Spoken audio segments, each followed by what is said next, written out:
Maintenant, je vais vous présenter 10 autres exemples pratiques. Parce que là, c'était une petite expérience, ce n'est rien du tout. Par rapport à ce qu'on peut vraiment faire, ça c'est de la rigolade. Parce qu'on peut faire 10 fois plus que ça. Je vais vous présenter des exemples d'intelligence économique dans plusieurs secteurs d'activité. Parce que l'intelligence économique touche à tous les domaines. Je dis tous les domaines de la vie. L'intelligence économique intervient. Donc, on va parler de la religion et de l'aspect intelligence économique. On va parler des États, de l'aspect intelligence économique. On va parler des entreprises, de l'aspect intelligence économique aussi. Le premier exemple qu'on va prendre, c'est la religion catholique et les fêtes religieuses. Ce que je vais vous expliquer maintenant découle d'un livre que vous aurez aussi comme support à la fin de cette formation qui s'appelle « Histoire économique de l'Europe pré-industrielle ». C'est une histoire qui explique comment l'Europe fonctionnait lorsqu'il n'y avait pas encore le développement industriel. Sauf que c'est une histoire qui parle de l'économie de l'Europe lorsqu'il n'y avait pas encore les industries. Comment est-ce que l'Europe faisait pour gagner de l'argent et s'en sortir sur le plan économique quand la révolution industrielle ne s'était pas encore produite. Et dans ce livre, il y a un aspect qui parle de la religion, de la création des religions, de la naissance des religions et de l'aspect intelligence économique dans les religions. Je tiens à vous préciser que ce n'est pas un livre qu'on retrouve à la bibliothèque. Ça veut dire que quand vous êtes curieux, vous partez à la bibliothèque lire. C'est un livre qui est enseigné à l'école dans un pays comme l'Italie. C'est-à-dire qu'on enseigne ça à l'école aux enfants. Donc si eux, ils choisissent d'enseigner l'histoire-là à l'école, à leurs enfants, il faut que nous aussi on connaisse l'histoire-là. Il faut qu'on connaisse ça. Pourquoi ils enseignent ça à leurs enfants? Et c'est dans cette histoire que je vais vous raconter, juste un extrait, parce que vous allez lire tout le document qui est support de cette formation. Pendant le Moyen-Âge, qui est la période qui allait entre le 5e et le 15e siècle, il y a un empire qui gouvernait le monde qui s'appelait l'Empire romain. Et il procédait exactement comme les États-Unis font aujourd'hui. Ça veut dire qu'on va de colonie en colonie, on conquiert les territoires, on tue des gens, on prend leurs terres, on continue de s'étendre, de s'étendre, de s'étendre et de s'étendre. Qui dit conquérir des territoires, dit qu'il faut des soldats, dit qu'il faut faire la guerre, dit qu'il faut tuer des gens, dit qu'il faut utiliser les ressources matérielles pour pouvoir continuer la guerre. Sauf que l'empereur Constantin, qui était l'empereur romain à ce moment, se rend compte que dans une de ses colonies, les dirigeants, pour prendre une décision, n'ont pas besoin de faire la guerre. Ça veut dire que le dirigeant se lève un matin et il dit, à partir de demain, tout le monde doit donner 500 pour qu'on construise le pont qui va relier telle ville à telle ville. Tout le monde donne 500. Personne ne se plaint. Il dit, à partir de demain, tout le monde doit se lever à 4 heures pour aller dans telle plantation, cultiver le maïs et rentrer à 18 heures. Tout le monde se lève le matin, va cultiver le maïs, rentre à 18 heures, personne ne se plaint. Mais il se demande mais comment quelqu'un fait pour avoir autant d'unanimité? Parce que nous, pour conquérir des territoires, on doit tuer des gens. On doit perdre des soldats. On doit dépenser des ressources financières, dépenser des ressources matérielles. Mais lui, il se lève un matin, il dit quelque chose, tout le monde fait, personne ne se plaint. Il faut qu'on l'espionne pour comprendre comment il fait ça. Parce que si on réussit à comprendre comment lui il fait ça, nous, on ne va plus dépenser autant pour conquérir des territoires. On va seulement venir dire aux gens, ok, le territoire, si ça nous appartient, et ils vont nous laisser. Et on ne va plus dépenser trop d'armes, trop de soldats qui meurent pour rien. Il envoie donc des gens faire ce que je vous ai expliqué tout à l'heure de façon similaire dans cette colonie qui était la colonie juive. Lorsque ces espions arrivent dans la colonie juive, ils se rendent compte que les Juifs pratiquent une religion. Cette religion, c'est la plus ancienne au monde, qui s'appelle le judaïsme. Dans leur religion, ils utilisent un livre saint qui s'appelle la Torah. Et ce livre saint, qui aurait été écrit par Dieu, ne doit être lu que par ce qu'on appelle des rabbins, qu'on peut considérer comme des prêtres. Donc, ils ont leur religion qui s'appelle le judaïsme. Ils ont leur texte saint qui s'appelle la Torah, qui a été écrit par Dieu et qu'il faut respecter pour ne pas aller en enfer. Et les seules personnes qui ont le droit de lire ce livre, ce sont les rabbins, qui ont été formés pour le faire. Et lorsqu'ils continuent l'espionnage, ils se rendent compte qu'en fait, les rabbins lisent des choses qui ne sont pas dans le livre. Ça veut dire que quand les gens sont peut-être assis comme ça, ils prennent le livre. Ils disent que bon, Dieu a dit qu'il faut donner 500 pour construire le pont qui va relier la ville-ci et la ville-ci, parce qu'il faudra que son message prospère à jamais. Ceux qui ne vont pas respecter ce qui est dans le livre-ci, vous connaissez déjà, non? C'est l'enfer. Le marketing par la peur. Tout le monde donne 500. Personne ne veut aller en enfer après la mort. Demain matin, ou tous les lundis 6 novembre, ou tous les 6 novembre tout simplement, tout le monde doit se lever et aller dans les plantations de maïs. Cultiver le maïs qu'on va offrir en offrande au Seigneur. Tout le monde se lève à 4 heures. Il va cultiver le maïs parce que personne ne veut aller en enfer. Quand ces espions viennent donc lui faire le compte rendu, que gars, mon frère, ce que les gars là sont en train de faire là-bas est révolutionnaire. Parce qu'eux, ils ont leur religion. Eux, ils croient à un Dieu qui a écrit un livre. Et dans le livre là, toute la population doit appliquer ce qu'il y a dans le livre. Et il n'y a que eux qui ont le droit de lire le livre. La population ne lit pas. Et du coup, ils ajoutent ce qu'ils veulent dans le livre. C'est pour ça que la religion juive, c'est l'une des religions où il y a le plus de fêtes religieuses. Parce que les fêtes religieuses sont les opportunités économiques pour les industriels. Quand on dit que pendant la fête de Pâques, il y a le chocolat, il y a quelle relation entre le chocolat et Jésus? On dit que le jour de Noël, on mange le poulet, le Père Noël. Il y a quelle relation entre le Père Noël et la naissance du Sauveur? C'est les opportunités pour les industriels qui font dans le chocolat, qui font dans l'industrie des animaux comme avicole dans l'aviculture. C'est les opportunités pour les industriels qui vont produire comment je vais dire ça, des poupées, ou alors de tous ces éléments qu'on utilise pendant la fête. Pendant que vous êtes en train de fêter, il y a des gens qui sont en train de s'enrichir grâce à votre fête. C'est pour ça qu'il y a beaucoup de fêtes religieuses chez eux. Constantin dit donc qu'on va répliquer ça, nous on va aussi copier ça. On va créer pour nous. C'est comme ça qu'il décide de créer la religion catholique, qui est la deuxième religion sur le plan chronologique après le judaïsme. Mais lui, il veut faire qu'il n'y a plus de judaïsme. Il veut effacer le judaïsme pour que la seule religion qui règne sur toute la planète soit seulement le catholicisme. Et pour ça, il décide donc de procéder par des manœuvres de manipulation. La première manœuvre de manipulation, c'est de prendre la Torah, qui est le livre saint des Juifs, et d'appeler ça Ancien Testament. La Torah et l'Ancien Testament, c'est presque une copie conforme. Quand on dit qu'un testament est ancien, qu'est-ce que ça signifie? Ça signifie qu'il ne faut plus l'utiliser. Ça signifie qu'il est désuet et qu'il faut utiliser le nouveau. Pour créer maintenant le Nouveau Testament, il s'inspire d'un autre livre que vous aurez aussi comme support de cette formation, qui s'appelle le Livre des Morts. Le Livre des Morts, c'est un livre qui explique la spiritualité égyptienne. Parce que les Égyptiens, c'était un peuple polythéiste, qui croyaient en plusieurs dieux. Le dieu du soleil, le dieu de la lune, le dieu de l'eau, le dieu de machin, le dieu du mal, etc. Et il y a donc maintenant une histoire qui s'est produite dans la spiritualité égyptienne qu'on a copiée et on a collée dans le Nouveau Testament.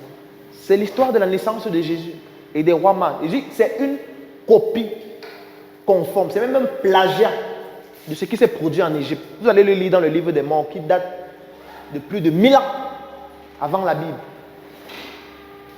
Il s'inspire donc de cette histoire pour créer l'histoire de la naissance de Jésus, des rois mages, de Marie, etc.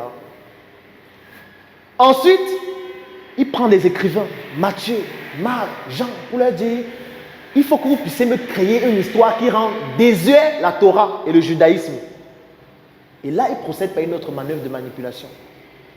La première manipulation qui est la plus pertinente, c'est de dire que les Juifs ont tué Dieu. Parce que dans la religion catholique, on parle de la Sainte Trinité. Le Père, le Fils et le Saint-Esprit qui font un. C'est ça qu'on dit 1 plus 1 plus 1 égale à 1 ou 3 égale à 1. Ça veut dire que Jésus c'est Dieu, le Saint-Esprit c'est Dieu. Sauf que qui a tué Jésus? Qui tue Jésus dans la Bible? Les Juifs. Ce sont les Juifs qui tuent Jésus. C'est pour ça qu'on appelle les Juifs le peuple déicide, le peuple qui a tué Dieu. Si un peuple vient tuer Dieu, ça veut dire qu'ils n'ont plus de légitimité. Ça veut dire que ce n'est pas eux qu'on doit suivre. Et qu'on doit suivre ceux qui sont venus sauver l'humanité de ceux qui ont tué Dieu.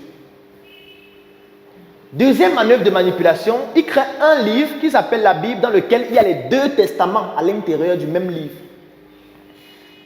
Et le livre commence par l'Ancien. Pour que quand vous lisiez l'Ancien et vous lisez le Nouveau, vous vous rendez compte que mais ceux qui faisaient l'Ancien, c'était des barbares. Œil pour œil, dent pour dent. À ce moment, Dieu venait détruire les villages, brûler les gens, il tuait les gens. Et maintenant, il est bon. Il pardonne 999 fois. Il est question de gifle sur la joue gauche, tu tends la joue droite ouvertement. Comme pour dire que celui qui est venu après, qui est dans le nouveau, il est plus bon que l'ancien, que les autres utilisaient, qui était la Torah. Autre manœuvre de manipulation, ils recrutent des personnes qui vont faire le même travail que les rabbins, les prêtres. Et ils sont les seuls qui ont le droit de lire à ce livre. Personne d'autre ne le lit. Ce qui fait qu'il n'y a que les prêtres qui lisent la Bible. Et qui font la même chose que les rabbins, donc ils lisent des choses qui ne sont pas dans la Bible. Et troisième manœuvre magnifique, c'est le fait d'imposer à tous les scientifiques de devenir religieux pour suivre leurs études. C'est obligatoire. Si vous êtes scientifique, vous voulez poursuivre vos études, vous devez d'abord être prêtre. Et comme dans l'histoire, il y a toujours des rebelles, il y a donc des gens qui décident de se rebeller. La première personne qui décide de se rebeller s'appelle Giordano Bruno. Tout ce que j'explique se passe en Italie. C'est pour ça que c'est le premier pays d'Europe où ça enseigné à l'école. Giordano Bruno, c'est un astrophysicien. Lui, il regarde dans l'espace. Et un jour, il dit, il est prêtre aussi en même temps, puisqu'il est obligé d'être prêtre. Mais lui, il décide de se rebeller. Il dit que Marie n'était pas vierge. Qu'il faut arrêter de raconter des balivernes. Que Marie était mariée avec Joseph. Quitte à nous faire croire que Joseph était impuissant et que pendant toutes ces années, il n'a pas consommé. Et qu'il n'y a que l'ange qui a compris que c'est Marie qui est fertile. Deuxième chose qu'il dit, c'est que le ciel n'existe pas. Parce que dans la Bible, jusqu'à ce jour, on se dit qu'il y a le ciel et que Dieu est en haut. Et que Dieu nous regarde sur la terre. Il dit non, le ciel, ça n'existe pas. Puisque nous sommes dans une planète et il y a d'autres planètes où il y a même des gens qui habitent dans les autres planètes là. Vous êtes des cons. Regardez dans l'espace, nous on n'est qu'une petite entité parmi d'autres entités qui existent. Pour qu'ils servent d'exemple aux autres, on a réuni toute la population et tous les scientifiques et on l'a brûlé sur un feu de bois. Pour que personne ne continue de perpétuer ce qu'il est en train de vouloir dire et faire là. Pendant qu'on veut le brûler, on lui demande, est-ce que tu renonces à ce que tu as dit ou tu persistes? Il dit que je persiste pour que la science évolue. Dieu n'existe pas. On le brûle donc. Pendant qu'on est en train de le brûler, il y a un autre scientifique qui regarde la scène qui s'appelle Galilée, qui décide en toute intimité de poursuivre les travaux de Giordano Bruno. Quand il poursuit les travaux de Giordano Bruno, parce que lui il se posait la question, pourquoi parfois c'est la nuit, parfois c'est le jour? Qu'est-ce qui explique que parfois tout est noir et parfois c'est la pleine lune, c'est la journée en fait? Il se rend compte qu'en fait, il y a un astre qui est dans l'espace qui émet de la lumière. Et c'est notre position vis-à-vis de cet astre-là qui fait en sorte que parfois c'est le jour et parfois c'est la nuit. Et la seule chose qui puisse expliquer ça, c'est que nous sommes en train de rôter autour de l'astre-là.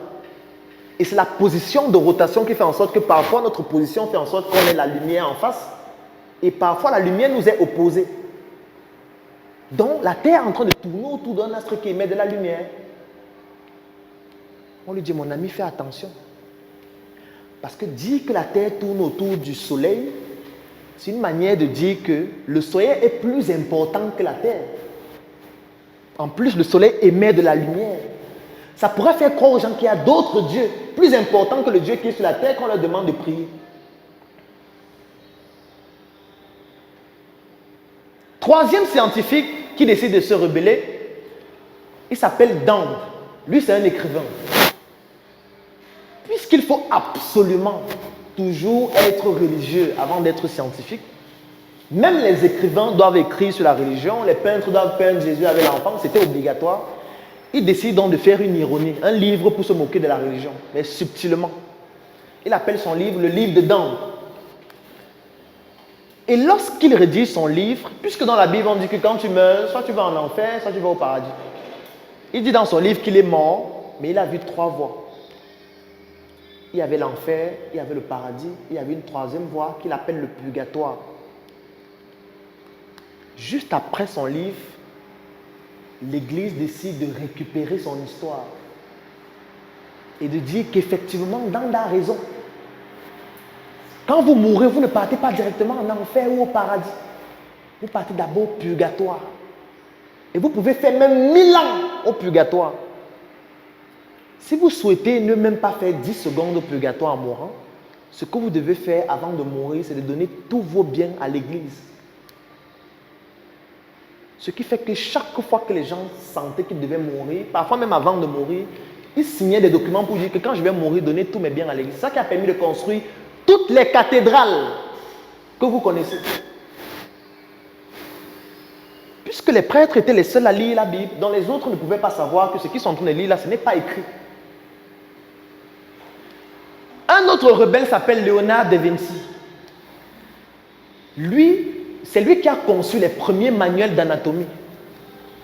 Parce que lui, il veut comprendre comment l'être humain fonctionne. Et pour ça, toutes les nuits, tous les soirs, pendant que les gens sont en train de dormir, il vole les cadavres. Il dissèque les cadavres. Il essaie de voir le foie, ça fonctionne comment, le cœur fonctionne comment. Et comme il était un très grand dessinateur, tout ce qu'il voit, il dessine. Il voit le cœur, il dessine. Il voit les os, il dessine. Il voit le fémur, il dessine.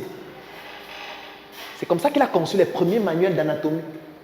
Et quand il finit de concevoir, donc, de faire ses recherches sur les morts, il finit par dire que, mais en fait, Dieu n'existe pas. Parce que si Dieu existait, il ne devait pas créer un être qui est une machine. Il devait nous fabriquer peut-être en bois et nous on vit en bois. Parce que l'être humain, c'est une machine. C'est un assemblage de mécanismes des atomes qui se mettent ensemble et qui forment plus tard cette machine que nous sommes. Et c'est ça qui a été à l'objet du prix Nobel de physique en 2013, qu'on appelle le boson de Higgs.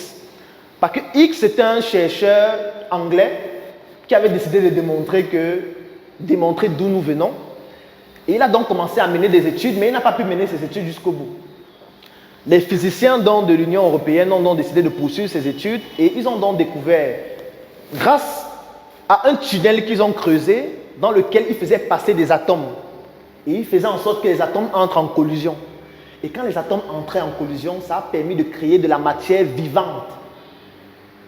C'est ça qui était l'objet du prix Nobel de physique 2013, le boson de Higgs. Pour ceux qui sont curieux, vous allez aller lire cette étude-là. Il y a un élément maintenant qui se produit. Parce que, puisque les gens meurent et donnent tout leur bien à l'église, c'est de là que naît le célibat des prêtres. Parce que les prêtres se mariaient avant, les prêtres de l'église catholique. Ils arrêtent de se marier à cause de cet élément pour 2 raisons. La première raison, c'est que, si par exemple, il y a une église ici au Carrefour Isakam, ça veut dire qu'il y a un prêtre qui est responsable de cette église. Et que nous sommes les fidèles de cette église. Nous, on a nos enfants, on a nos familles. Moi, par exemple, quand je meurs, tous mes biens partent où? À l'église. Le prêtre qui est à l'église, il est marié, il a des enfants. Donc mes biens appartiennent maintenant au prêtre et ses enfants. Et mes enfants deviennent pauvres. Et ça créait énormément de troubles sociaux. Parce que les gens ne comprenaient pas comment mon père, qui avait beaucoup d'argent, il est mort. Tous les biens sont partis à l'église. Les enfants du prêtre, qui sont les amis de mes enfants, bénéficient des biens de mon père alors que nous, on est devenus pauvres. La deuxième raison, c'est que il y a eu une éclosion. de maladies sexuellement transmissibles et d'homosexualité dans la communauté des prêtres en Europe. Il y a un père qui l'a écrit, qui s'appelle l'abbé Abédard, qui était un prêtre, qui a écrit tout un livre pour dénoncer cela.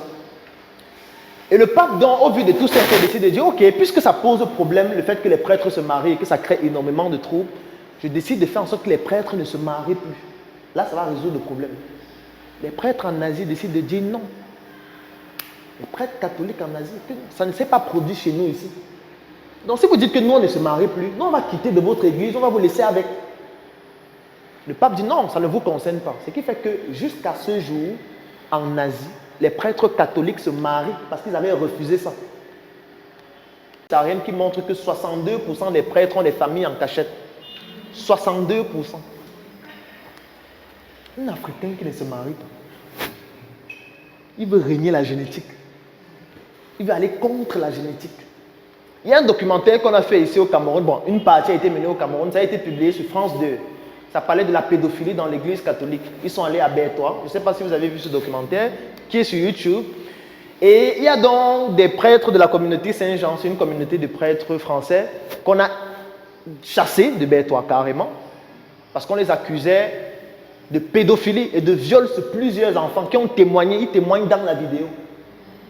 Et lorsqu'on va dans le tribunal, on est d'un pays unique au monde. Ce pays-ci, ce qui est bien avec le pays ici, c'est qu'il faut être là. Je ne sais pas ce que les gens vont faire en Libye ou faire le pays ici. Il n'y a pas un pays au monde comme le pays ici. Quand ils vont donc porter plainte, les familles vont porter plainte au tribunal, on leur dit que les prêtres ne sont pas justiciables. On dit que la justice ne peut pas juger un prêtre. Ce qui fait que dans le documentaire, ils expliquaient donc comment ces prêtres font. Parce que quand on accuse peut-être un père de pédophilie comme ça, on l'envoie peut-être au Gabon. Là-bas, qu'on l'accuse aussi, on l'envoie peut-être en Chine ou en France. C'est qu'on ne les juge jamais. Ce qui fait qu'ils ont sorti toute une carte des prêtres catholiques qui ont été accusés de pédophilie et qu'on transférait constamment dans d'autres pays. Et moi, ça me faisait rigoler. Ça me faisait rigoler parce que ça ne représente même pas 0,5% de la réalité. Parce que moi, j'ai fait l'église catholique pendant pratiquement 22 ans. J'ai fait presque tous les mouvements. Parce que j'ai été servant de messe, j'ai été copement, j'ai même failli être prêtre. Parce que quand j'ai eu le concours, j'ai fait le concours du séminaire, j'allais devenir prêtre. C'est que bon, après, dans le livre Un médecin atypique, vous allez lire toute cette histoire-là. Et j'ai fait la chorale. Il n'y a pas un mouvement à l'église catholique que je ne connais pas, de toutes les manières. Et moi, je connais beaucoup de personnes qui ont été violées par des prêtres. Moi, si j'arrête de faire la chorale, c'est parce que notre maître de chorale courtisait tous les garçons de la chorale, pratiquement. J'ai carrément un de mes voisins de chambre à Baganté qui l'a bastonné une nuit. Parce qu'il est arrivé un soir, aux environs de 23 h, il compte chez lui en disant que ouais, j'ai perdu la clé de ma chambre. Pardon, si tu peux m'héberger cette nuit et puis le matin je vais partir. Il entre, le gars il dit bon, il n'y a pas de problème, entre alors. Ils entrent, lui il était en train d'étudier, le gars se couche, il dort. Et quelques temps après, quand il finit d'étudier, il va se coucher. La nuit, le gars commence à le caresser. Bon, à un moment, il se dit que non, il est dans un rêve. Il veut voir jusqu'où ça va aller. Le gars veut mettre sa main entre ses jambes. Le gars là, il a fait sa fête. Donc c'est pour dire que, quand je voyais le documentaire, moi je souriais parce qu'en fait, ça ne représentait rien. C'est pire que ça. Il y a maintenant un élément qui se produit, c'est la révolution industrielle. À partir du 15e siècle. Et c'est parce que je me suis rendu compte qu'en réalité, il y a beaucoup de personnes qui ne comprennent plus l'essence de la tontine que j'ai décidé de créer une tontine afin de pouvoir vous offrir l'opportunité de pouvoir y participer. Cette tontine est dans un groupe que j'ai créé qui s'appelle le Claudel Numbissier Business Group. C'est un groupe que j'ai créé dans lequel nous parlons opportunités d'affaires, nous parlons business, nous faisons des retours sur expérience. Chaque jour dans le groupe, je fais une chronique business où je parle d'un secteur d'activité, où je parle d'une astuce qui vous permet de pouvoir mieux gérer vos activités si vous êtes un entrepreneur, mieux gérer vos études si vous êtes un élève ou un étudiant, ou alors tout simplement mieux gérer votre argent si vous êtes un fonctionnaire ou un employé. Et dans ce groupe, nous faisons donc une tontine structurelle qui va commencer au mois de janvier 2022. Actuellement, dans le groupe, nous avons déjà 80 membres. Et en janvier 2022, nous allons commencer avec la tontine structurelle. Donc aujourd'hui, je vous offre l'opportunité de pouvoir participer à ce groupe, le Claudel Numbissier Business Group. Donc, si vous souhaitez participer au Claudel Numbissier Business Group dans lequel nous allons faire dans une tontine structurelle, dont vous allez avoir beaucoup plus de détails dans le groupe parce qu'il y a certaines informations qui sont confidentielles que je ne peux pas donner dans ce direct, vous écrivez en commentaire « Je souhaite participer au Claudel Numbissier Business Group » ou alors « Je souhaite rejoindre le Claudel Numbissier Business Group ». Le Claudel Numbissier Business Group, c'est un groupe dont l'accès coûte 10 000 francs par mois ou 25 € par mois pour ceux qui ne résident pas au Cameroun. Et vous devez payer minimum 3 mois afin d'accéder au groupe. Et pour pouvoir bénéficier de la tontine immobilière, vous devez payer minimum 12 mois afin de pouvoir y participer. Donc, écrivez en commentaire, je souhaite rejoindre le Claudel Numbissier Business Group et nous allons vous contacter afin de vous donner toutes les informations qui vont vous permettre de rejoindre le groupe. Donc, dans le groupe, nous avons une chronique vidéo chaque jour que je fais entre lundi et vendredi, dans laquelle je parle d'une opportunité où je présente un business qui peut aider des élèves, des étudiants, des entrepreneurs, des hommes d'affaires ou alors tout simplement des employés ou des fonctionnaires. Ça, c'est de lundi à vendredi. Donc, de lundi à vendredi, le groupe, il est fermé. On ne parle pas. Ce n'est pas un groupe dans lequel vous allez venir voir 2000 messages, 5000 messages. Les gens qui envoient les prières, les gens qui envoient des actualités, les gens qui disent « aidez-moi », les gens qui disent « non, non, non ». C'est un groupe où on ne parle pas de lundi à vendredi. De lundi à vendredi, il y a une chronique business. Vous regardez la chronique, vous prenez des notes uniquement. Il n'y a pas de bavardage. Ce n'est pas un groupe où on vient saturer le cerveau avec des conneries. Alors, donc de lundi à vendredi, il y a une chronique business. Et puis le samedi et le dimanche, c'est le networking. Et ce sont des échanges sociaux. Ça veut dire qu'il y a la base de données de tous les membres du groupe. Base de données dans laquelle on a les noms, on a les numéros de téléphone, on a les villes, on a les pays, on a les professions, on a l'expérience de chacun, on a le secteur d'activité dans lequel chacun est et surtout, on a toutes les informations qui permettent de faire le networking entre les membres. Et on fait la mise à jour de la base de données dans le groupe chaque jour. Ça permet donc aux membres de pouvoir entrer en contact avec les autres membres et de pouvoir donc faire ce networking, même si vous n'êtes pas présent physiquement dans la même ville. Aujourd'hui, la technologie nous permet de le faire. Ça veut dire que même si vous êtes aux États-Unis, vous pouvez rejoindre le groupe.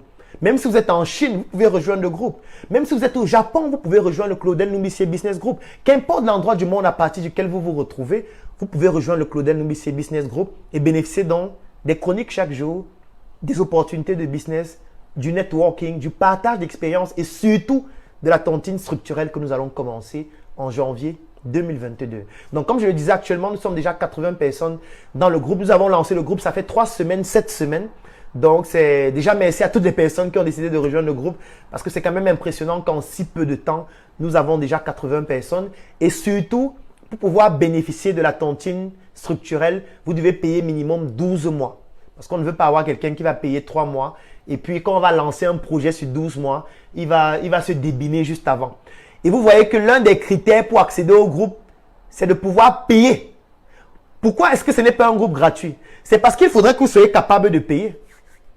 Et quand vous allez payer maintenant en interne, on va analyser si vous avez des capacités de pouvoir faire la tontine. Et là, on va analyser votre business. Vous devez parler de ce que vous faites. Et on va faire des enquêtes sur ce que vous faites. On va analyser ce que vous faites. Parce que vous ne devez pas aller vous mettre quelque part, prendre l'argent n'importe où parce que vous voulez intégrer le groupe. Vous allez intégrer le groupe, mais au fur et à mesure, on va se rendre compte que vous n'avez pas une activité qui vous génère des revenus. Et là, vous allez être exclu du groupe. Donc, vous pouvez être un salarié. Ça veut dire que vous avez une activité qui vous génère des revenus, c'est-à-dire votre emploi qui vous génère un salaire à la fin du mois. Oui, là, vous pouvez intégrer le groupe. Si vous êtes un étudiant, vous devez avoir une activité que vous faites en étant étudiant. Comme Valère aime souvent le dire, un pied à l'école et un pied dans le business. Vous devez avoir un pied dans le business, même si vous êtes élève ou étudiant, pour pouvoir cotiser ou pour pouvoir intégrer le groupe au moins. Vous n'allez pas venir juste prendre l'argent que votre père vous donne pour intégrer le groupe. Ça veut dire que ce n'est pas un groupe qui est fait pour vous.